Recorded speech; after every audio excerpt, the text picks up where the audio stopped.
right, so this panel is about how we get the electrons that we need to live our lives, essentially. And we're going to focus on the Western region, and we have three great panelists today who spend their professional lives thinking about this question and navigating the turbulent waters of our energy transition on a day-to-day basis. So I think, most folks in this room are aware that we're facing massive changes in how we create electrons, how we store the energy from electrons, and how we deliver these electrons. There are forecasts of, the massive build-out that's required of the electricity grid in order to meet, the pent-up queue of projects looking to come onto that grid to provide more electrons. We also have, an exploding set of owners of electric vehicles or hybrid vehicles with storage capacity.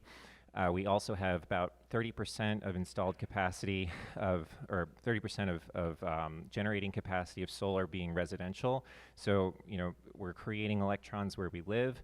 And so the folks here have to think about these questions, and we're going to learn from them sort of how does the system work today, and how might it change as more of these technologies come online and these trends continue to evolve. So with that, I'd like to ask our panelists to introduce themselves, and we'll go maybe right to left. Good morning. I'm Ted Bardicke. I'm CEO of Clean Power Alliance. We are a community choice aggregator, so we're a publicly owned utility that serves over 1 million retail customers across Los Angeles and Ventura counties. I'll talk a little bit more about the business model, but in the space of moving electrons around, we are the #1 seller of green energy in the country, as ranked by the National Renewable Energy Lab. We have over 800,000 customers that get more renewable energy than state mandates, and over 600,000 customers who get 100% renewable energy. So we are very much at the forefront of how do we solve customer demand, because there is demand from our customers for this level of renewable energy. They're willing to pay more for it, and they do pay more for it. And so we're constantly figuring out how to meet that huge demand while remaining price competitive. But the other thing that we're doing is we've got this incredible demand for renewable energy. We're also seeing demand for electricity rise at the same time. We have some communities in our service territory that have the highest electric vehicle penetration rate in the state. So that's like, in the neighborhood of 15 to 20% of all vehicles in a city, not just new sales, but actually DMV registration data. And so we're also at this point where we're seeing massive growth in that area, and that's even before buildings electrify. So and then just a little bit about my background. We were a startup. We've been in business about 6 years. I'm the founding CEO. We'll do about $1.5 billion in revenue this coming year. And that started from a $10 million startup loan from Los Angeles County. Wow. So just to clarify the business model, please correct my understanding of this. So CPA, Clean Power Alliance, you go out and you buy energy, you buy production from renewable energy projects. You then transmit that energy through existing infrastructure for which you pay some fee, and you deliver that to customers at the rates that you decide upon. I guess I'm wondering, so A, is that right? B, how are these rates competitive with, what's the relationship between the rates that a customer will pay in your region and what they can get from, whatever other options they have? And how are you impacted all by sort of these transmission questions? Yeah, so you got the business model right. Cities join our agency, and by votes of city councils, and they when they do that, all of their existing Southern California Edison customers are defaulted into our service, but they remain customers of Edison for lines and wires. So the customer is essentially paying Edison a fee to deliver the electrons that we provide them. But a customer can also choose to continue to get their electrons from Edison as well. So we compete with Edison on the generation side of the business, and we compete on price and on environmental content and on local programs. And right now, on a total bill basis, our 100% renewable energy product is 3% more than Edison's base rate, which has about 35% renewables. So for 3% more a month, you can triple, with us, you can triple the amount of renewable energy you get. Great. And yes, we are impacted by, because we have to source all this energy, yes, we are impacted by the questions about California and the regional grid. All right, which we'll come back to. Nancy, would you mind introducing yourself? Sure. Good morning. Nancy Setley. I'm Deputy Mayor for Energy and Sustainability here in Los Angeles. So first, let me welcome you to the Los Angeles end of the 10 freeway. We're very glad to have you here. You know you're in LA when you put "the" in front of the number of the highway, telltale sign. And if you just go, out that way, about 10 miles, you'll hit the end of the 10 freeway and fall into the ocean, which is not a bad thing. Los Angeles is unusual but not unique among American cities in that we own a lot of our own infrastructure, most importantly the Department of Water and Power for this conversation, which is the largest municipally owned utility in the U.S., and a very traditional utility model. It generates, transmits, and distributes power to the city of Los Angeles, to its 4 million residents and the businesses.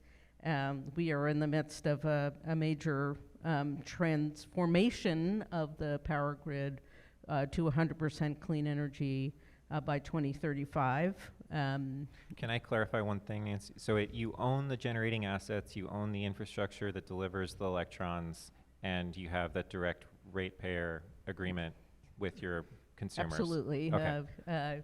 I would say there's not the same kind of customer choice that TED and Clean Power Alliance offer, but we have a lot of our customers who have solar.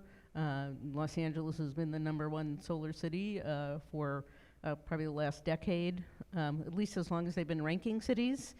As Ted mentioned, we have a high penetration of electric vehicles, so issues around electrification, both the passenger cars, but also transit, and importantly for Los Angeles, the Port of LA and the goods movement sector. Electrification is an important initiative to try to get the port to reach zero emissions, to get the city to our goal of being net zero carbon by 2050. Thank you. Jeff. Yeah, the non-California panelist on the panel. Good morning, Jeff Goldner. I'm CEO of APS, or Arizona Public Service Company. A little bit different business model. We're at what's called a vertically integrated utility, which means we have the transmission, the distribution, and the generation to serve our 1.3 million customers. That's most of Arizona, so we go from the Grand Canyon, half of Phoenix, over to Yuma, over to Bisbee and Douglas, a great state. We operate the Palo Verde Generating Station, which is the largest clean energy producer in the United States. It's a nuclear plant that's west of Phoenix. Some of the lights here are being powered today. That's right. So LA is one of our owners. Southern California Edison is one of our owners, and that plant actually serves from Los Angeles area all the way over to El Paso, Texas. We have we're decarbonizing. We're going to be a zero, not a net zero, but a zero carbon by 2050. And what's interesting about that is we don't have a state mandate. So in California, y'all have put that at the state level. We adopted that as a company, even though when you look at Arizona, our regulators set energy policy, the utility regulators set energy policy in Arizona, and our Corporation Commission right now is majority Republican. And they're not big fans of climate change. They're into whatever is cheapest for Is anyone a big customers. fan of climate change? Climate change action. I appreciate the clarification. Very important. But it was interesting. I think came to a question that came earlier about the impact that federal policies are having. What's been exciting for us is that the benefits we see out of the IRA, and particularly the tax credit regime that was set up by President Biden, the cheapest resource for our customers today is solar and battery storage. And so with that tax credit, it doesn't matter whether our regulators are skeptical about, climate change or taking action. They want what's cheapest for customers, and so we've actually found good alignment in the path that we're on. I'd mention one other thing, which is how we think about customers in this energy transition. We think that's a critical reason. You talked about solar and rooftop solar. We see the customer role in the energy transition as being particularly significant. I think it's underappreciated by a lot of utilities how big that role could. Brittany, I know, was talking about the built environment. We see about by the end of next year, we think 1 in 4 of our residential customers will have rooftop solar on their home. And we eliminated net metering a number of years ago, so I think that may come up later on. But the framework that we've got, we're seeing good penetration of rooftop solar. The other thing, though, is we see tremendous customer response to virtual power plant programs. Our most exciting virtual power plant is a smart thermostat program. So just for those, could you explain what a virtual power plant is? A virtual power plant is how can you get the same number of megawatts on your grid to serve your load without having actual steel in the ground? Or could be steel, but it's not a power plant. And so the example is this thermostat program, 86,000 thermostats enrolled. We give the customer a bill credit to sign up for that. On a hot day, when we call it, we'll actually turn the thermostat down a couple degrees in the middle of the day. Solar's on, plentiful supply on the grid, but we need to have the supply later at night. And so we'll turn the thermostat down to, say, 73, and then at about 4 o'clock, 5 o'clock, we'll turn that thermostat up to 78. The customer can opt out at any time. And we understand the behavioral economics now that says for the most part they don't. And we got 135 megawatts last summer on 86,000 smart thermostats. Wow. So just so I'm understanding correctly, you have direct control of the actual thermostats in the homes. And we do it through Nest and Honeywell, and yes, they give us the ability to turn it down and to turn it up. Got it. And as long as they don't then as long as people don't mess with their thermostat, they get the credits that No, they can mess with their thermostat. But that would involve them opting out. If Nope, they can actually turn it. If you're having a party at your house and you want to, you say it's getting too warm, you can turn your thermostat down, and what we know is that most customers don't do that. Got it. And so we can give that flexibility, truly seamless for a customer, gives us a 135 megawatt power plant. Got it. Wow. So there is a lot of opportunity on those types of resources. Let me just wrap by saying the two biggest challenges, though, that we see, the amount of growth, and it's different growth. So in Arizona, we're seeing industrial growth, Taiwan Semiconductor. We're an 8,200 megawatt system. We peaked last summer at 8,200 megawatts. TSMC, if it builds out, is 1,000. We have 5,000 megawatts of data requests, data centers seeking to interconnect to our system, largely driven by AI and the large language model. Electrification, electric vehicles, those are also challenges. And so that's going to complicate it. Again, we'll figure out a way to do that. The second big challenge is supply chain. If we wanted to get a utility large transformer today, 5 to 7 years. So if we want to build a transmission line out here to California and we could get through the permitting, when we actually get that line and put the order in with Hitachi or whoever, 5 to 7 years. Wow. That's a challenge. Wow. Did you want to jump in there? I'll say that we also have the smart thermostat, the virtual power plant. It's not as large as APS is, but we're also seeing really interesting success in a similar thing of just sending somebody a text message and saying, if you turn your thermostat down, we'll send you a credit just by sending them a text message. And I think one of the interesting things is, we're all figuring out what this automated world of automated things looks like. And one of my fears of going the full automated route is that we leave behind folks who can't afford a Nest or a Honeywell, or we leave behind utilities like DWP that don't have the smart meters yet to do it. And so I'm looking for lots of different pathways to make sure that low-income people can still participate in this demand response system, and we don't end up sort of building in automated needs that you end up excluding folks who can't do that. Right. Yeah, if I could, just one last comment. We haven't deployed smart meters yet, but we have given away, I think, probably 50,000 Nest thermostats. So people have more control over their energy use, and we've always seen the value of free stuff to help people conserve energy, conserve water, and it's been super successful. Water has done that? Yep. Wow. Besides. So I wonder if we could just do a short crash course on how in the West, California, and I'm coming at this as a newbie, so whatever the right framing here is, let's go with that. But how do electrons get to consumers in this market?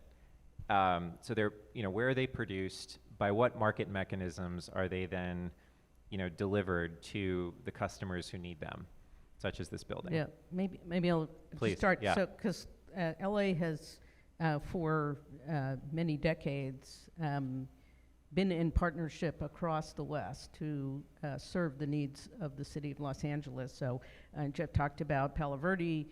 DWP is a 10% owner of Palo Verde. We had a share of a now closed coal-fired power plant in Arizona. We have a coal-fired power plant in Utah that's about to shut down in 2025. Ooh, it's coming up fast. And has, DWP has always done this in partnership with other utilities. So through a couple of different mechanisms. One is there is a joint powers authority here in Southern California among the municipally owned utilities, the Southern California Public Power Agency. Los Angeles represents, I think, probably 80% of the load of SCAPA, but it includes Pasadena, Burbank, Glendale, Anaheim, and a number of other smaller cities throughout Southern California. And it was set up to provide energy into Southern California because in a densely populated urban area, it made sense in the 60s and 70s and even into the 80s to look at power sources outside of the metropolitan area, which we invested in, and now taking those fossil assets and trying to convert them into zero carbon assets. So in Utah, as the coal plant shuts down, there's a very ambitious project which has received a $500 million loan guarantee from the Department of Energy to convert it eventually to a 100% clean green hydrogen plant using excess renewables produced in the West. The other thing I would say about LADWP is LADWP is a large owner of transmission. They own about 25% of the transmission in California, going out to Utah, Arizona, up to the Pacific Northwest, to be able to access sources of power. Where we are, I guess, less of a regional player is we are not part of the California ISO. We're not part of any ISO. We're our own balancing authority.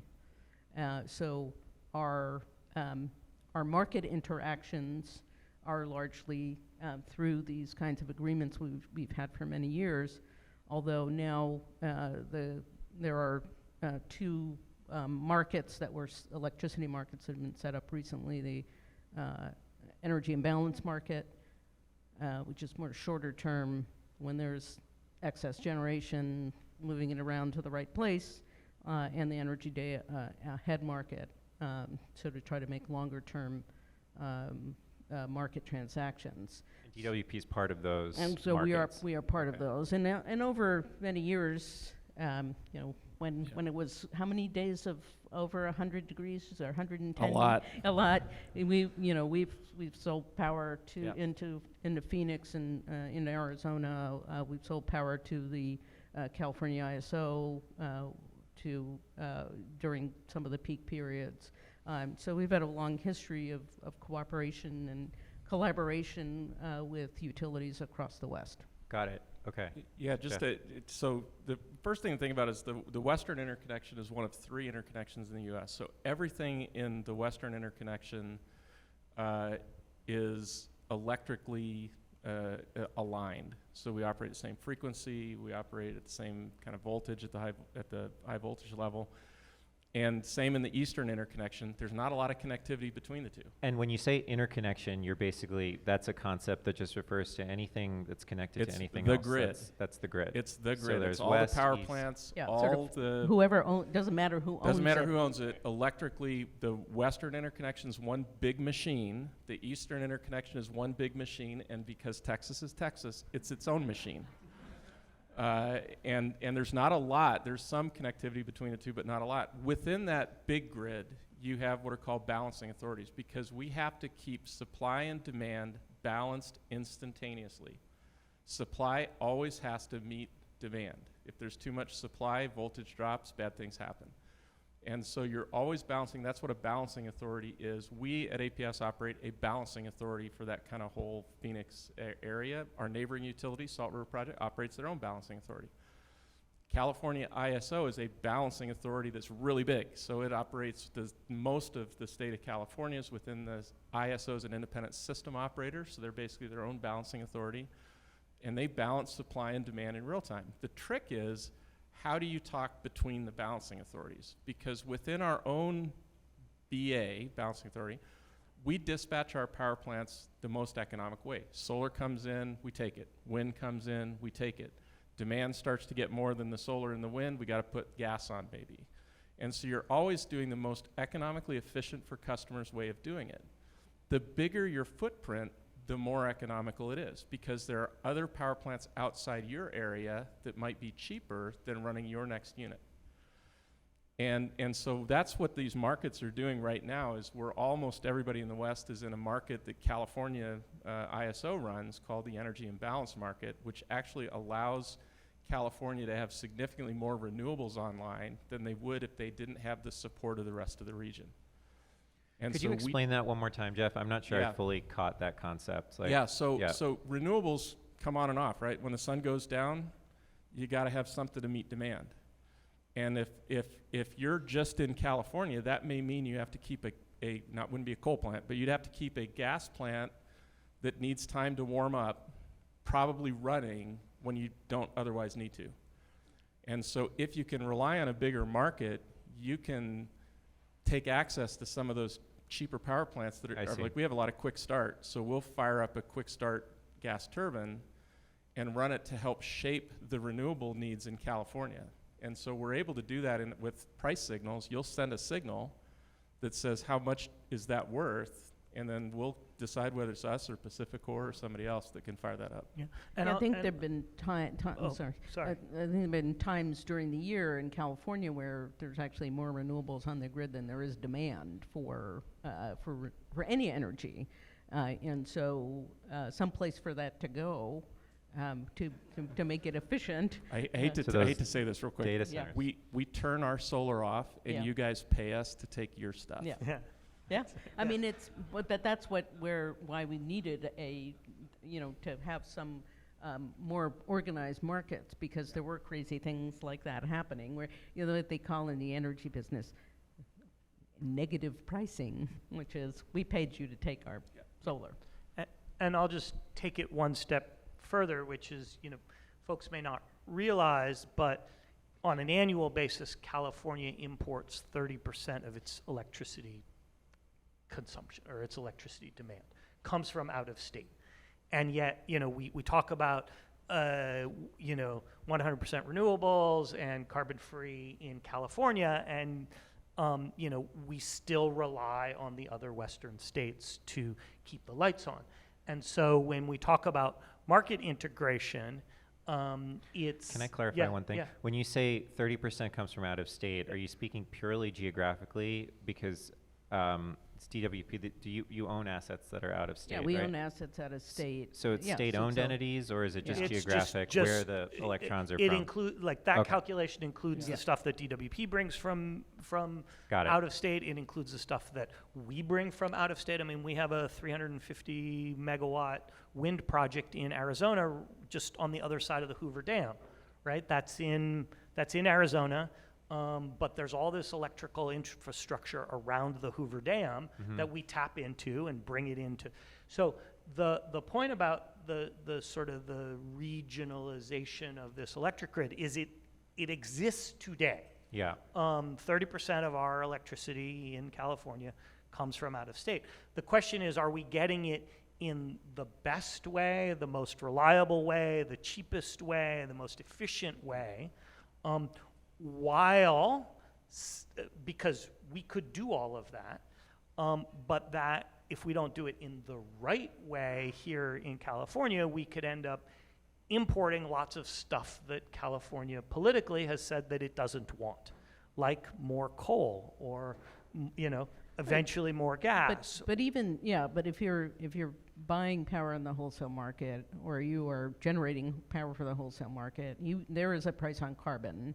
There's a price on carbon on every electron that is delivered in California because of AB 32 and because of the Could you explain what that is?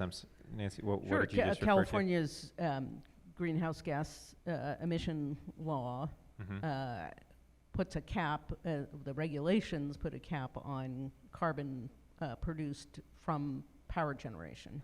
And so that applies to every electron. Now, for LADWP, we get an allocation of allowances. There's an actual auction and markets and all of that stuff.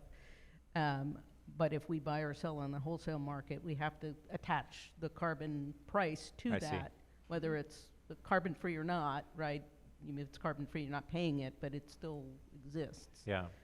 So that's, you know, it has a big influence, I think, Jeff, we would agree on the way the Western markets have evolved, because California represents so much of the demand in the West. If you added up everybody, you know, California still makes up a huge share of the electricity market in the West. Yeah.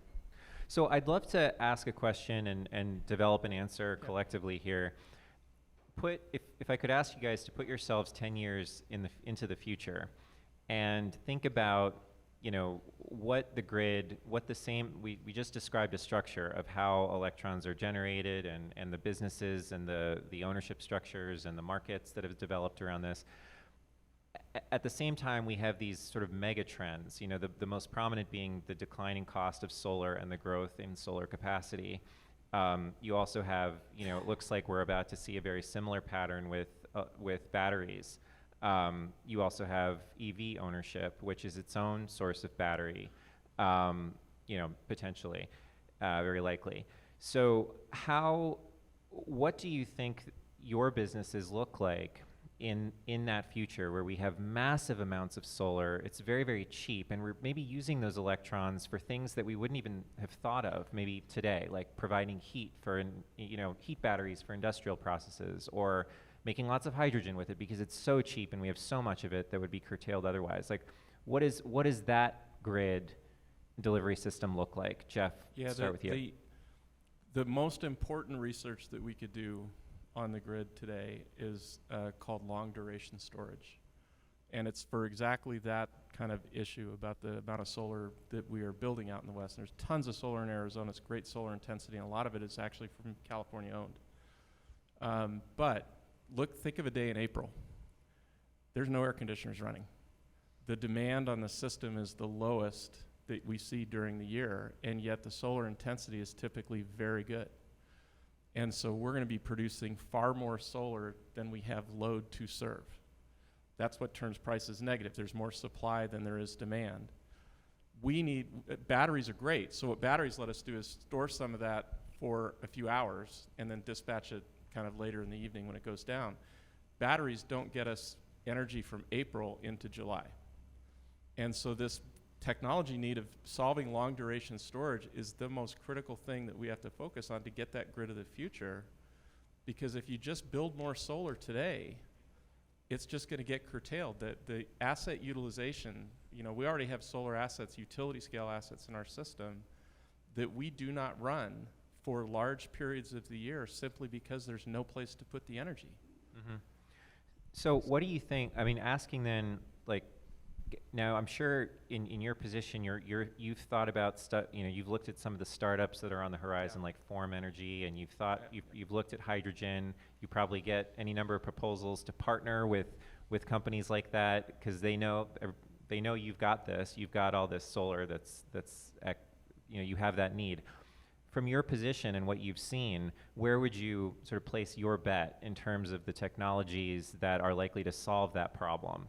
Or the structure that's likely to solve that problem? Long duration is really hard. I think advanced nuclear, largely probably driven by data centers, will come online in the early 2030s. Data centers will have no other way to power 24/7 demand carbon-free without advanced nuclear. Nothing that's going to do that. Hydrogen probably has the best hope of being the technology that gets us to long duration storage. It is super hard. And right now, everybody is basically seeing hydrogen going to trucking, that hydrogen will be your long-haul trucking solution, less interest really in running power plants with it. All our power plants, except for us. Except for you. And you guys have a super important project. We tried to do one. We tried to do a hydrogen blended power plant, and we had some investors that were doing it. We got 6-8 months into it. And they said, let's just, do we need to run it through the power plant? I'm like, yeah, kind of important. And they're like, no, can we just move this thing to the Midwest and make fertilizer? Right. Yeah. When you are thinking about, well, actually, why don't we get the same question, Nancy, to you. Look into the crystal ball and tell us about the future. Well, we don't have to look into the crystal ball. We have the crystal ball. We commissioned a study 2016 that the National Renewable Energy Laboratory conducted for us called LA100, which asked the question of what investments are necessary for Los Angeles to get to 100% clean energy. And they, part of the reason we picked NREL is they have a supercomputer, so they could run, literally thousands of scenarios and really model the grid literally down to the building level. And so the LA100 study sort of laid out scenarios, a bunch of different scenarios, kind of coalesced around 4 different scenarios. And the most aggressive was, could we get to 100% clean energy by 2035? And so the study concluded that we could. And so that's now city policy adopted by the council. So that's what we're working towards. And they really laid out how much of what we needed where, how much more renewables at utility scale, how much more renewables at the local level. The constraint was no fossil fuel. And so hydrogen produced from renewable resources is something that the LA100 study said we need in order to have firm and dispatchable power here in the LA basin. So really focused on sort of the days when you need everything running and you need to be able to turn things on and off. So hydrogen as an energy storage molecule, as a battery, effectively. In a sense, that's right. And then sort of separately, as the coal plant in Utah shuts down, the question was what to do with that. It's a good location. There's transmission. There's water. It's actually a gas pipeline that goes nearby. There are salt caverns underneath. So the project is to electrolyze hydrogen from renewable energy coming into that plant, store it underground in the same caverns, and utilize it in the power plant when you need it. We're also looking at similar proposals or similar actions here in the basin to be able to wean ourselves off of fossil fuels for the entire grid.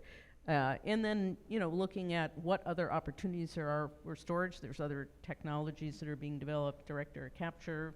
Maybe we'll see for carbon, looking at other ways to store energy, looking at vehicle to grid options. So DWP now has a kind of a product that they're offering, a tariff that they're offering to encourage vehicle to grid energy storage. Can I ask you about that in particular? Do you think that do